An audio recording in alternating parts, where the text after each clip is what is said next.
বাংলার প্রতিষ্ঠা দিবস বাংলা ঠিক করবে না, আপনারা ঠিক করবেন? বিজেপির ইচ্ছা মতো চাপিয়ে দেওয়া জিনিস।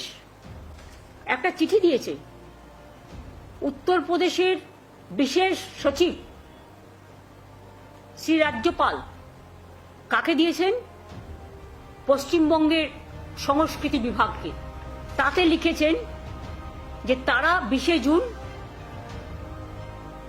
বাংলা দিবস পালন করবেন উত্তরপ্রদেশ রাজভবনে, সব রাজভবনে পালন করবেন সারা ভারতবর্ষে। এই ডেটটা তারা ঠিক করলেন কি করে?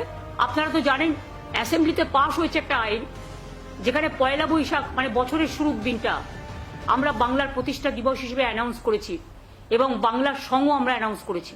তাহলে বাংলার প্রতিষ্ঠা দিবস বাংলা ঠিক করবে না, আপনারা ঠিক করবেন? বিজেপির ইচ্ছা মতো চাপিয়ে দেওয়া জিনিস। আমরা মনে করি এটা বাংলাকে চরম অসম্মান করা, চরম অপমান করা। বাংলা দিবস পালন করবে বাংলা সরকার, আর সেটাও পয়লা বৈশাখ। আমরা পালন করেছি 2 বছর আইন পাশ হবার পর। আমাদের বাংলার সঙ্গীত রবীন্দ্রনাথ ঠাকুরের বাংলার মাটি বাংলার জল আমরা করেছি, যেটাকে আমরা রাজ্য সঙ্গীত বলি। খবর না রাখলে খবর কালেক্ট করুন।